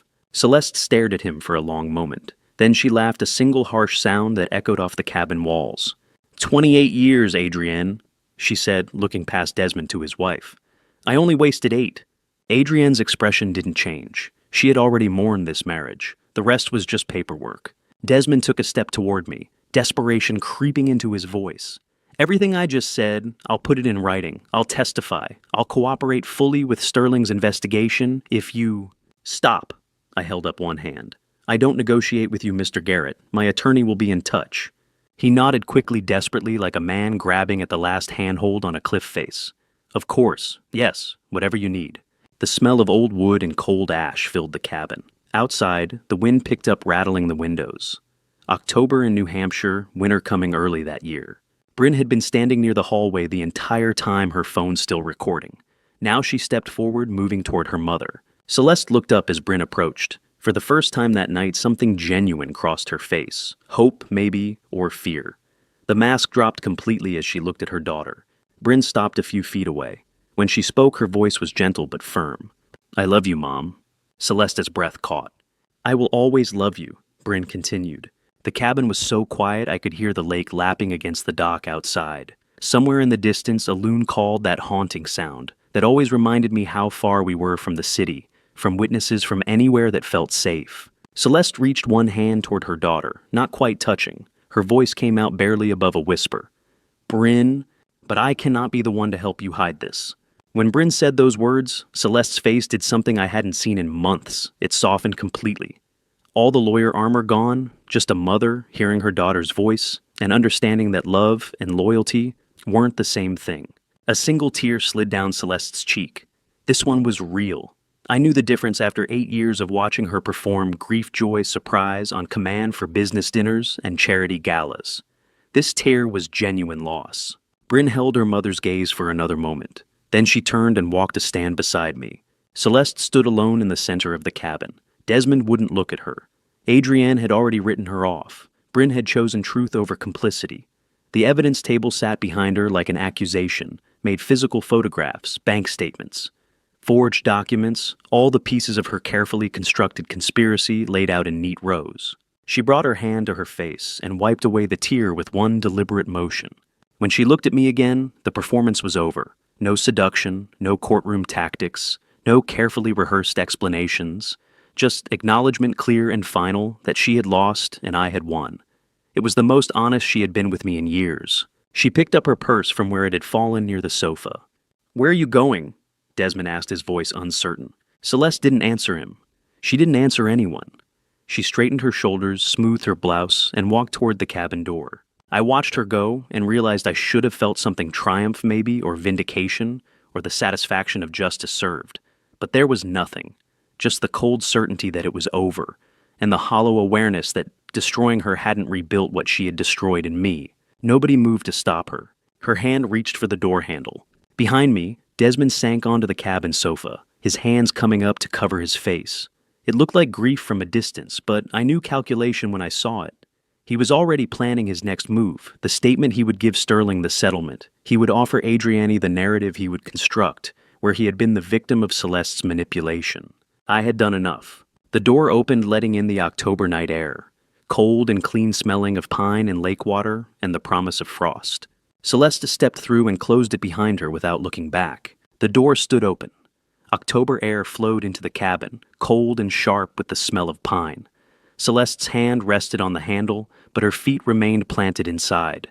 She stared out into the darkness for a long moment, then lowered her hand and stepped back. She couldn't leave, not first. Not like this. The door swung closed with a soft click. Adrienne was already gathering Bryn's camera equipment, the tripod, the SD cards, the backup battery packs. Her movements were efficient, practiced, methodical. Bryn zipped the camera bag without looking at her mother. The sound was loud in the quiet cabin, metal teeth closing on fabric final and irreversible. The two women walked toward the door past Celeste, who stood frozen in the center of the room. Adrienne paused beside me. Her hand touched my arm once briefly. "Thank you," she said quietly. I nodded. There was nothing else to say. We both knew what Monday would bring: lawyers' depositions, the slow machinery of legal consequences grinding into motion. Bryn stopped in front of Celeste. "Goodbye, Mom." Celeste's mouth opened, but no sound came out. She reached one hand toward her daughter, then let it fall. Bryn turned and followed Adrienne out the door. The sound of their footsteps on the gravel path faded. A car door opened and closed. An engine started. Headlights swept across the cabin windows, then disappeared down the access road. Now there were only 3 of us left. Me, Celeste, and Desmond, who was still sitting on the sofa with his hands over his face, either crying or calculating. I didn't care which. I reached into my jacket pocket and removed something I had brought from Boston. An old movement, no case, no crystal, just exposed gears and springs. A pocket watch mechanism from the 1890s, broken beyond repair. I had carried it since Thursday, knowing this moment would come. I placed it on the evidence table beside the scattered contents of Celeste's birthday gift. The movement lay there, brass gears catching lamplight. The mainspring was frozen, the balance wheel stopped at 317. All the pieces were present, nothing missing, nothing obviously wrong, but the gears didn't mesh. They never would again. I held it in my palm. The exposed mechanism looked like a dissected heart brass ventricles and gear arteries frozen mid-beat. I remembered the first time I had seen a clockwork movement at age 12 in my grandfather's workshop. He had held it up to the light and said, "Look how beautiful." I hadn't understood then. A broken thing beautiful. But now I did. There was a clarity in seeing the mechanism exposed, understanding exactly where and how it had failed. This movement has been broken for a long time. I said, my voice calm and measured, my watchmaker's voice, the one I used when explaining complicated mechanisms to customers. But the outside still looks normal. Celeste watched me, her expression unreadable. I was not blind, I continued. I saw the signs, the slipping gears, the irregular beat. I knew something was failing inside, but I hoped. I paused, setting the movement back down. I was waiting for the gears to mesh properly, for everything to align and work the way it was designed to. "Leland," she started. "They never did," I finished. "And now the spring is broken completely. There's no repair possible." Desmond had lowered his hands from his face. He was watching us now, silent. I lifted one of the forensic report pages from the floor, the summary with Sterling's letterhead. "The Sterling Prescott will handle everything from here. Divorce proceedings according to Massachusetts law. Asset division. The bar complaint files Monday morning. The TRO remains in effect." I set the page back down and looked at Celeste one last time. "Happy birthday, Celeste." My voice didn't waver or crack. It was the same voice I had used 8 years ago when I said, "I do," standing in front of the Justice of the Peace in Cambridge, steady and true, which somehow made the words land harder than any shout could have. Her face went pale. I picked up my jacket from the chair near the door. The wool was cold. The cabin heat never quite reached the corners. I put it on slowly, buttoned it against the October cold waiting outside. Then I walked to the cabin door. Each step was measured, deliberate. 8 years of marriage ending one footfall at a time across 10 feet of hardwood floor. My hand reached for the door handle. Behind me, Celeste said my name. "Leland," just once, quietly. I stopped at the threshold. One hand on the doorframe, the other on the handle. Cold lake air ahead, smelling of pine and frost and the promise of winter. Warm cabin lights behind, yellow and soft and full of 8 years of memories that were now evidence in a divorce proceeding. I stood there for 2 seconds. "I'm sorry," she whispered. For the first time all night, genuine remorse finally breaking through all the lawyer armor, all the courtroom tactics, all the calculated defenses. A real apology. I stepped forward into the darkness without turning around. The door closed behind me with a soft click. Her words landed in empty air unanswered. I walked across the gravel parking lot, my breath forming clouds in the cold October air. Each step crunched beneath my shoes. I didn't look back at the cabin lights. Vernon was leaning against his truck with a thermos of coffee. He had been waiting there for nearly 2 hours. The realization hit me slowly. He had known exactly how long this would take. He had prepared for it. Vernon looked at each of us as we emerged from the darkness, me. First then, Adrienne, then Bryn.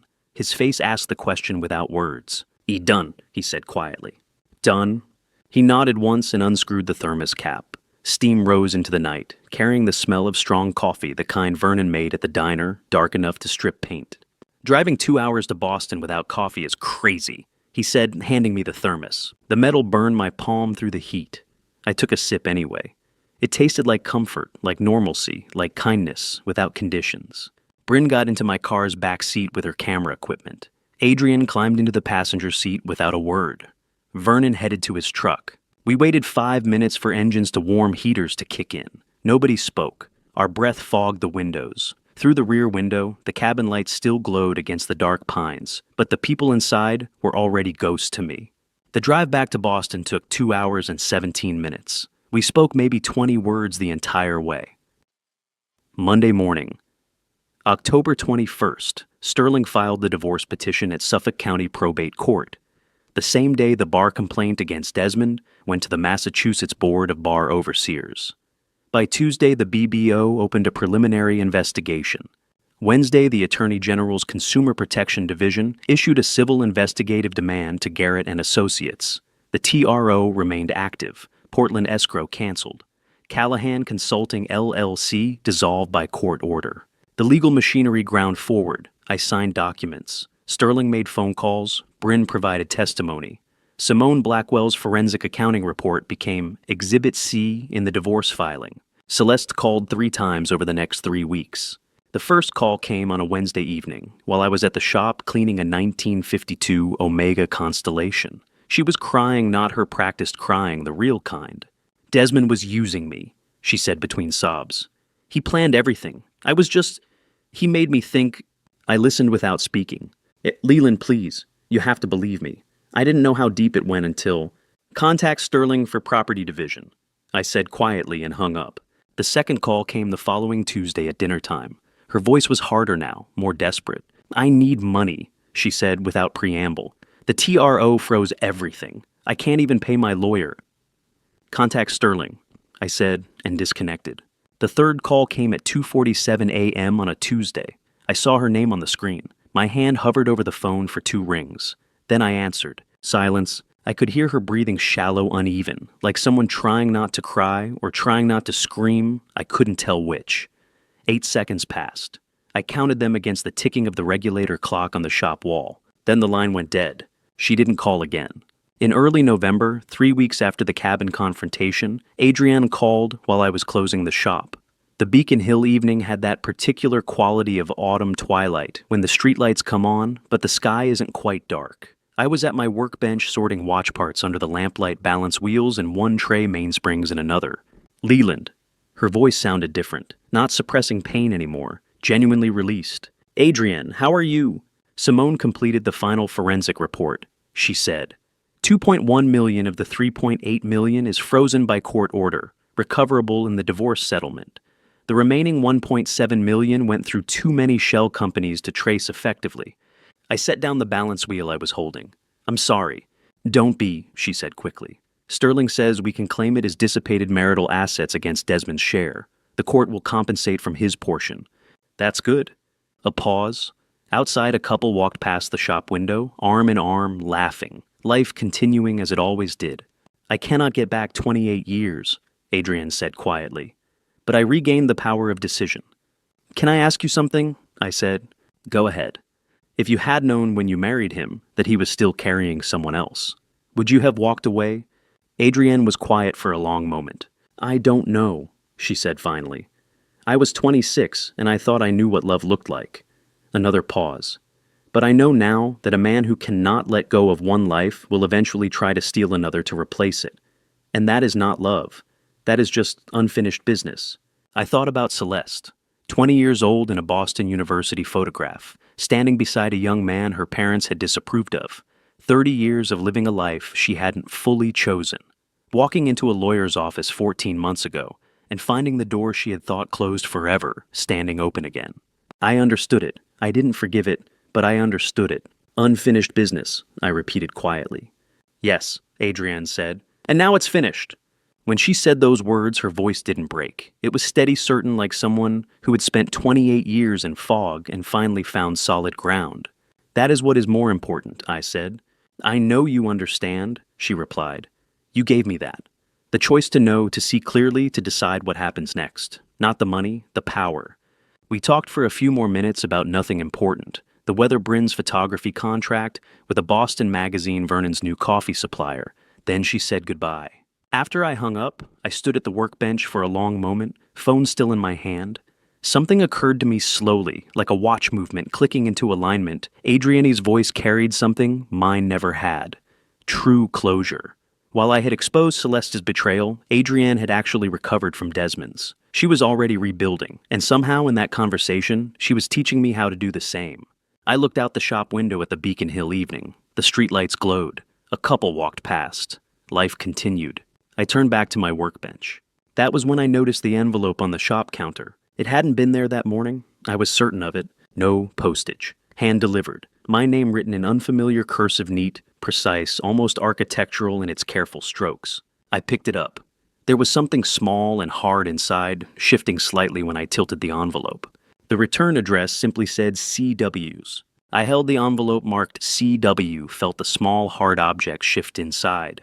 I took a breath and opened it. I tipped the envelope over my palm. Out fell an emerald engagement ring and a small folded note. The ring caught the lamplight, a 2-carat emerald in a platinum setting flanked by small diamonds. Not the simple gold band I had given Celeste 8 years ago. This was the ring Desmond had given her when he proposed they leave together, start their new life elsewhere. She was returning the symbol of her affair. I unfolded the note. 2 words in Celeste's precise handwriting. I'm sorry. I looked at the ring in my palm. I should have felt something: anger, satisfaction, vindication, grief. But there was nothing. Just the weight of platinum and stone. I had already moved past needing her apology. I opened my desk drawer and dropped the ring inside without looking at it again. The following Monday, Finn arrived an hour early. I was sorting inventory when I heard his key in the lock. He came in carrying coffee from Vernon's diner, set 1 cup on my workbench without speaking. An antique Patek Philippe sat on my desk, a customer drop-off from Friday. Reference 96, circa 1940, manual wind. The movement needed complete servicing. Delicate work, expensive work. The kind you don't trust to apprentices. Finn looked at the watch, then at me. Can I try? He asked. I studied him. 5 years as my apprentice. He had cleaned hundreds of movements, replaced thousands of parts, learned to read the language of gears and springs. But he had never asked to work alone on something this valuable before. I pushed the watch toward him across the desk. You know the rules, I said. Finn nodded. Do not do it when your hands are shaking. He sat down at the workbench, took the magnifying glass, picked up the smallest screwdriver. His hands were steady. I watched him work. The way he held the tweezers, not gripping them, just guiding them. The way he breathed evenly when removing the balance wheel. The way he arranged the components in precise rows. I remember teaching him 5 years ago. How his hands had shaken the first month every time he touched a movement. Then only the first week of each new skill. Then only the first hour of each new day. And now, not at all. Healing is just practice repeated until it becomes natural. I left him alone at the bench and went to unlock the front door, flipped the sign to open. November morning, light fell through the shop windows. A woman walked past with a small dog. A delivery truck idled at the corner, life continuing. When I returned 20 minutes later, Finn had the movement completely disassembled, each part labeled and arranged. His hands were still steady. Good, I said. Now put it back together. He didn't smile, but I saw the pride in his eyes. The same pride I had felt the first time my grandfather let me work alone. The craft continues. That's what matters. Early December, a week before Christmas, my phone rang at 9:30 in the evening. I was still at the shop finishing paperwork. The caller ID showed a Providence number, Helene Callahan. I answered expecting her to defend Celeste, to plead for reconciliation, to tell me I had gone too far. Leland. Her voice trembled slightly. She was 73 and that night she sounded it. Helene, how are you?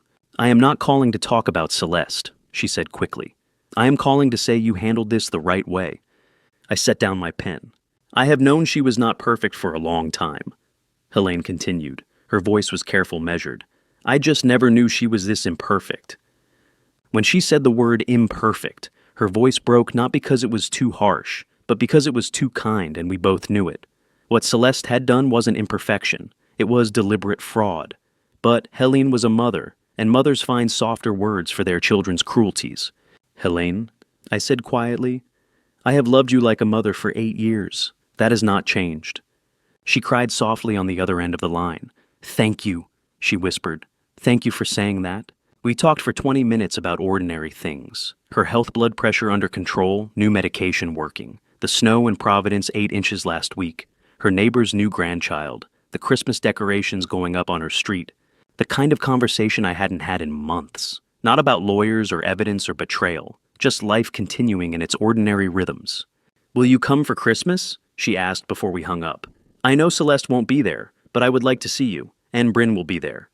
I'll think about it, I said, and I meant it. After we hung up, I sat in the quiet shop for a long moment. The streetlights glowed through the windows. The regulator clock ticked steadily, keeping perfect time. I opened my desk drawer and took out the broken caseless watch, the movement I had brought to the cabin, the one I had used as a metaphor for my marriage. The mainspring still frozen, the balance wheel still stopped at 317.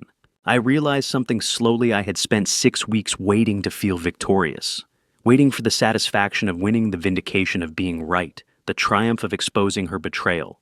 But what I actually felt was relief. Not because I had won, but because I was finally free to fix the broken things that mattered. I carried the movement to my workbench and set it under the magnifying lamp. The exposed gears caught the light brass and steel, arranged in their careful geometry, beautiful even in their brokenness. I picked up my smallest screwdriver.